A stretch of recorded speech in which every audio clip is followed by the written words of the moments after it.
Emotional devastation that I'm not necessarily ready for. Tell me why I'm terrified to read this. Terrified. One that I'm not excited to read. One that I'm very excited to read. Wow, I'm learning so much about myself in this video.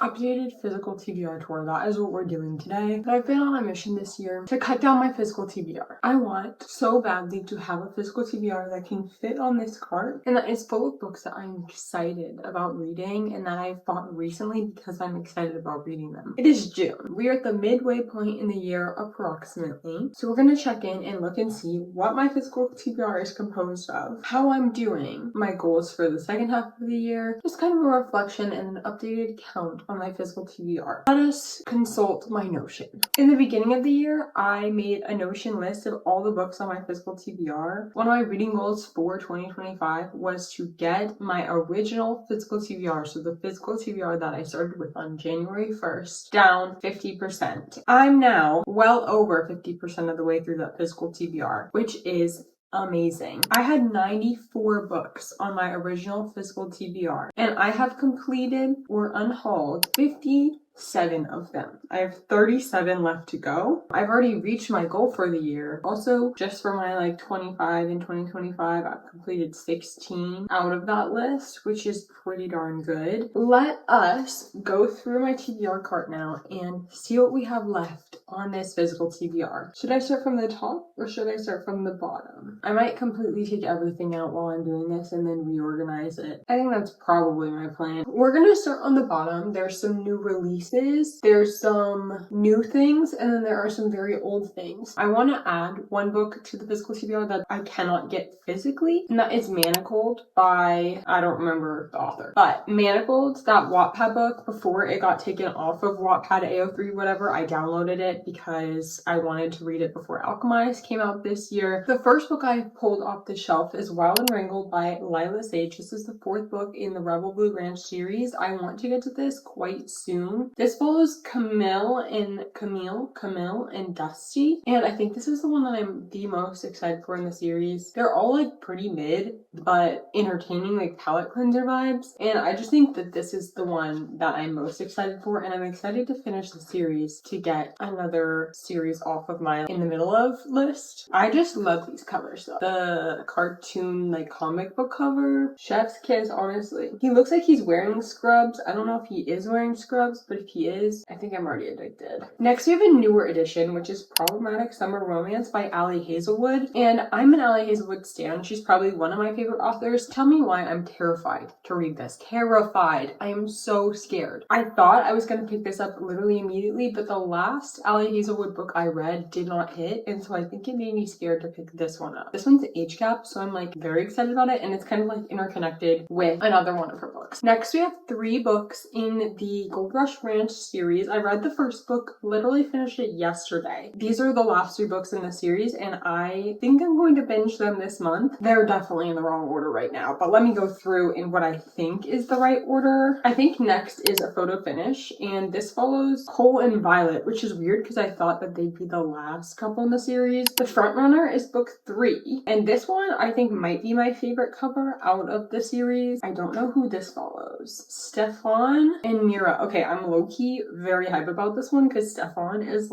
mafia boss baddie. They're all relatively short for Elsie Silver books, and then the last one is A False Start, which I need to take the sticker off of. How did I not know that? I literally didn't know that this had that. That's gorge. And this follows Griffin and Nadia. I don't know anything about this one. This couple, I haven't heard whispers of them in the first books. I'm eating this up. The art, please, I love. You know what? I'm hyped for this one too. Next, we're just going down the list. We're starting with a lot of my romances because a lot of my romances are on the bottom shelf. View with a View by Jessica Joyce. This cover is what drew me in mainly. It says 2 former high school enemies must reunite for a road trip inspired by their grandparents' broken engagement in this electric debut romance. I didn't know this was the debut of Jessica Joyce, and I'm hoping to read this during summer because it's giving those vibes. At First Fight by Olivia Dade. This is a book that I randomly picked up at Barnes & Noble without having any prior knowledge of Olivia Day, the author, or the book in general. I mainly loved it because of the cover. This looks like age gap, rich businessman, neighbor. I don't know. I think it's about neighbors. But what I know is he's hot and she's hot, and I think the cover is adorable. So I'm hoping to also get to this during summer. I'm turning away from like the normal like rom-com romances, but I want to get a lot of these ones off my TBR this summer. Under Lock and Key, I'm very excited for this Lana Ferguson. I've read all of her other books. This one is a shifter romance, I think, like a monster vibes, monster romance. I think he is like the Loch Ness monster, and that is fun. It's like giving Ice Planet Barbarians but a contemporary romance. Lana Ferguson is very spicy normally, and I haven't been in the mood for that recently, so hopefully I'll pick this up soon. Next, we have Canadian Boyfriend by Jenny Holiday, another book that I picked up with no prior knowledge about the author and no prior knowledge about the book in general. I just picked it up because of the cover, and also it has a dancer, and I used to be a dancer, so I don't know if it's a rom-com or more like what the vibes are, but hockey romance, that was like my thing for a while. Now I'm kind of off the train, but I'm hoping that I'll get to this soon. Speaking of hockey romance, Unsteady by Peyton Corinne. This is another hockey romance that I own that I have yet to read, and I've heard it has very good mental health rep and is like a very solid hockey romance, so I'm excited to get into this at some point. I'm not a huge fan of the cover. I try my best to not judge a book by its cover, but most of the time that isn't very effective, and I end up judging the book by its cover. Now, another love song by Julie Soto. Julie Soto is coming out with a fantasy romance that I'm super excited to read, and I've pre-ordered. I always love Julie Soto's covers. These are always gorgeous. The fonts, love. Everything about this design, I'm there. I'm drawn in. I love it. I've read another one of Julie Soto's books, and I didn't love it, but I've heard that this one is like way better. There's a lot of tension, and this guy is giving like, I was gonna say Adam Driver, but it's because I know that Allie Hazelwood writes Raylo fanfic. It's her first MMC in the Love Hypothesis named Adam. It's giving him like professor vibes, but like him, I don't know. This is a novel love story by Ashley Poston. I've read the one about lemons that I'm currently blanking on the name of. The 7-Year Slip. I've read that one. I haven't read this one. I've heard to read this in the fall, so that might be when I pick this up this year. I've also heard like not amazing things about it, but we'll see. Love Unwritten by Lauren Asher. This is the second book in the Lakefront Billionaires series. This one's a chunker. It clocks in at about 600 pages for a romance book. It's a little crazy. I'm also very excited about this. This one is like set in Hawaii, I think. So I haven't read it yet because I wanted to read it in the summer, and I think I might be coming up on like reading this soon. I kind of want to binge read a romance book. Like I think I'm in the mood for that. So this might be something that I pick up relatively soon. Now we're moving into more of my literary fiction and just like general fiction, but we have Everything You Know About Love by Dolly Alderton. I bought this because of Steph Bohr and the cover. Do you see a common theme here? I'm always talking about the cover, but I think I do want to read this in my 20s. I'm in my 20s right now, and so I want to get to this soon. It's been on quite a few of my TBRs. I just like am scared of it changing my life, but then also of it not changing my life and being like, wow, that was a waste of time. Tomorrow by Gabrielle Zevin. I almost unhauled this. I love this very appealing to me. I almost unhauled it because I think it's going to bore me. I don't know if I was meant to read this. Like, I don't think this is for me at the moment, but I'm holding on to it. Like, one day you'll love it, but then I'm like, well, then why don't I buy it one day? Why do I own it now? All I know about it is video game designers. To me, sounds intensely boring, but who knows? This is currently the only classic on my cart, and it's The Woman Destroyed by Simone de Beauvoir. I want to read this in France when I go study abroad, maybe in French, but I want to read it in English first, so I like know that I'm getting the gist and then try and read it in French. And I've started it before and then I DNF'd, but like soft DNF'd. I just wasn't in the mood, but I really do want to read this, and the cover is stunning. This is gorgeous. This is like, if you see me reading this on the train in Paris, like a park bench in Paris, it's like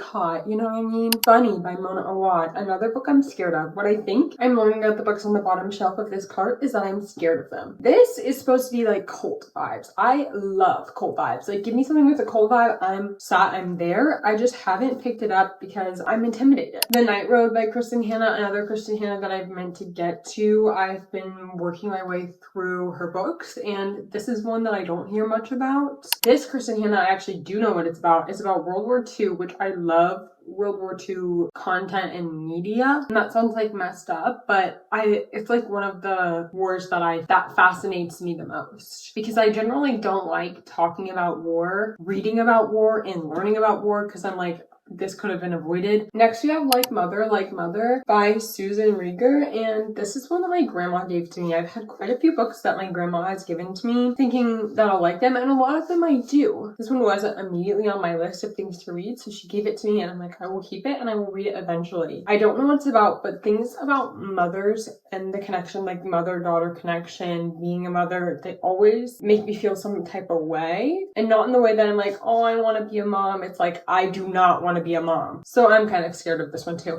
Like, just give me a break, okay? I don't know. I'm just terrified, and let me, okay? This is Ariadne, another one that I think deals a little bit with motherhood, but especially sisterhood. And I love this cover, and I've had it forever and ever and ever. And I love reading about Greek mythology, but this, for some reason, has been one that, like, I've put off. And at this point, I'm like, should I just not read it for the gimmick, like, for the bit? But no. I need to read this eventually, and I'm hoping that I will this year. We'll see if the mood strikes. I'm in my fantasy romance era, and I don't feel that this is what is drawing me in at the moment. We have made it through the bottom layer of the card. The bottom layer is gone. We're moving on to the second layer. The second layer is mainly my fantasies and fantasy romances. So let's get ourselves started here. First one, my most recent purchase, is The Night and the Moth by Rachel Gillig. This is heavy. This has some weight to it, if I'm being honest. Like, ouch. If I dropped this on my foot, I would probably get irrationally mad. I've read part of The Shepherd King duology by Rachel Gillig, but I wanted this copy, the Barnes & Noble exclusive edition of this, so I bought it prematurely. And also, I didn't really love the first book in The Shepherd King duology. However, it is young adult and this is adult, so I'm excited to see how Rachel Gillig does adult, because I think it will be much more my vibe, and this book is so gorgeous, and I've heard it has like a talking gargoyle, which I'm super into for some reason. I love this cover, like, so much. This is one that I want to, like, sit and take my time with. Heavenly Bodies by Amani Iru. This is one that I've seen quite a bunch on Instagram, TikTok, YouTube. I've heard about the yearning in this book, and I think it has like a celestial magic system, like the stars and stuff. And I think that that is something that would be really new and different for me. Also, the cover is gorgeous, and it's not like super duper long for a fantasy romance. It's like 400 pages, but it's printed pretty big. I think it's a standalone also, so I'm like very intrigued to read it. But tell me why this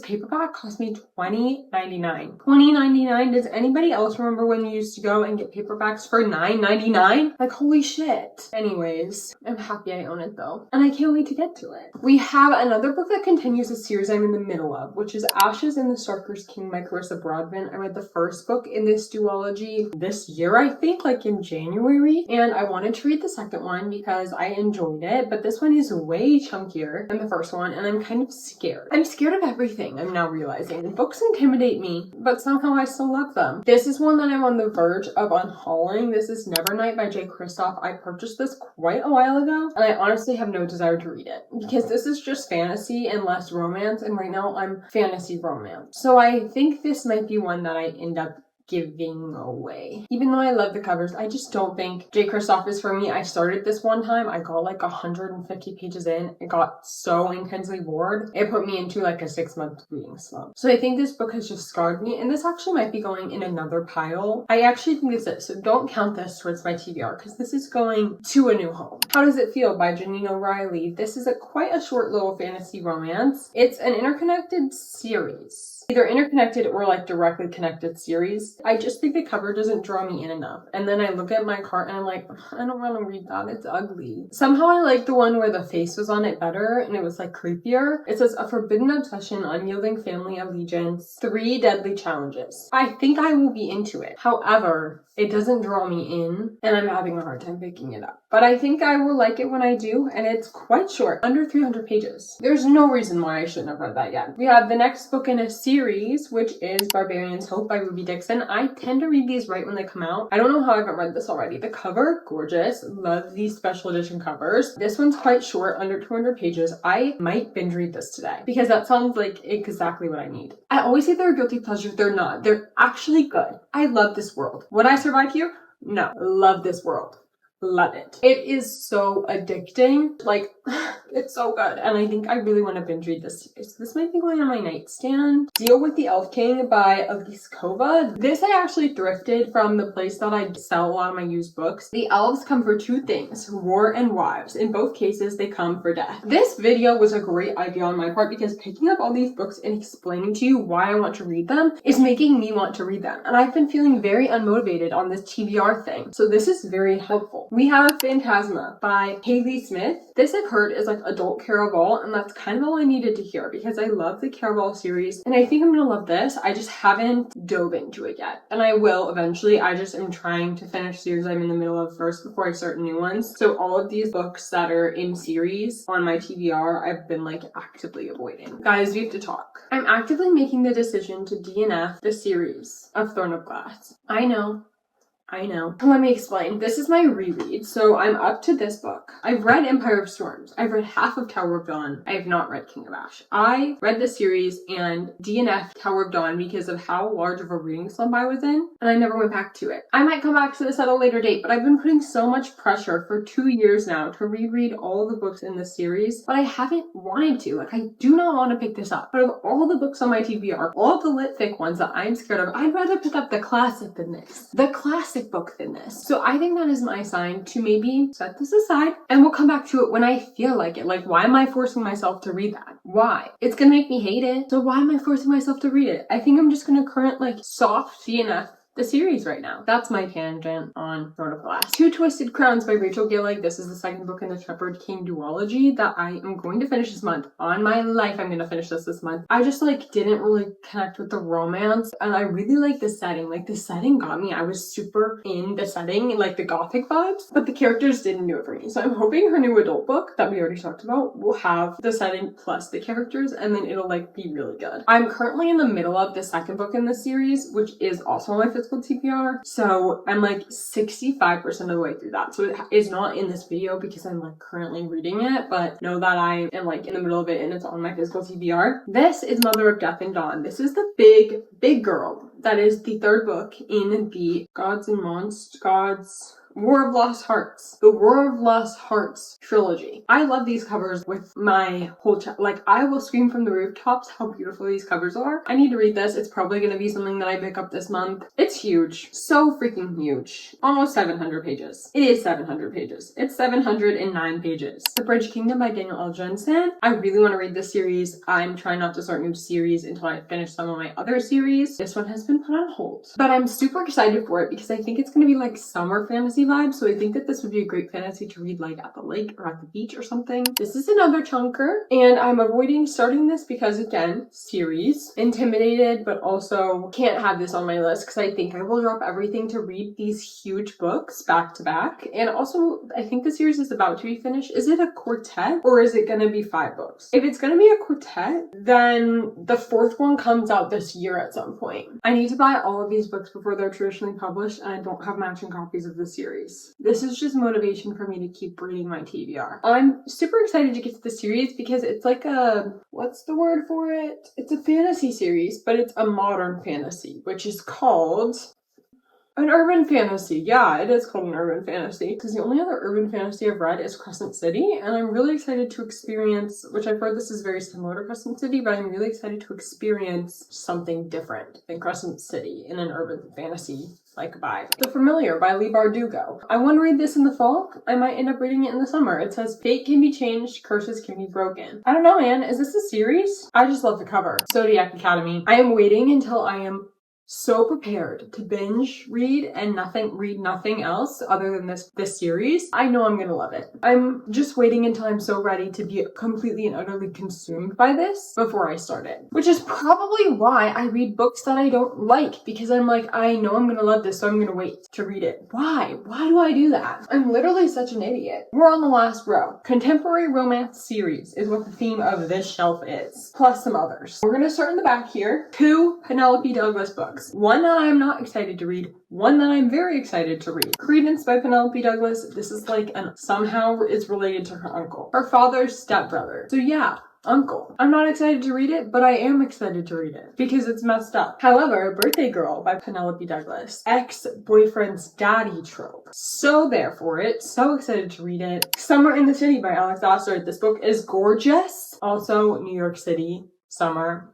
This will be read this summer. The Great BBL, Great Big Beautiful Life by Emily Henry. Scared to read this because of everything that people have said, yet also intensely excited. I want to sit and take a moment with this book, so I'm kind of putting it off. Wow, I'm learning so much about myself in this video. The last 4 books in the Boys of Tommen series. Emotional devastation that I'm not necessarily ready for, but I will be reading this. I think I'm going to be reading at least these 2 this month. I'm working my way through the series. Same for the Magnolia Parks universe. We have Daisy Hates Magnolia Parks The Long Way Home, Daisy Hates The Great Undoing favorite cover, and Magnolia Parks Into the Dark. These 4 books I'm scared to read. I've read the first Magnolia Parks book, but I read it 2 or 3 years ago, and I want to reread it before I go into the rest of the series because I want the full effect. I think I'm going to love this, but I'm also terrified that I'm going to hate it, so I'm putting it off. But one day, I will read it one day. And I will continue to buy every book that comes out in this style of cover so that I own it before I even read it. Never by Jessa. And I think I'm going to read this first because I think I'm going to like it the least. So I'm less scared to go into it because I have prior expectations of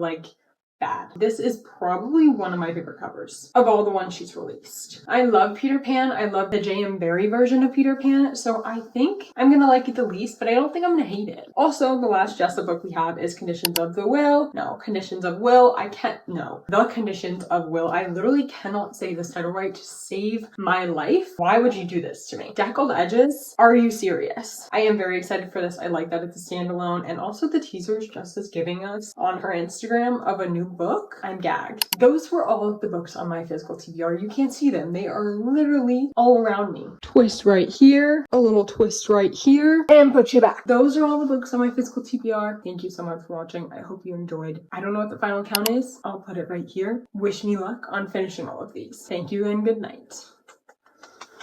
Bye.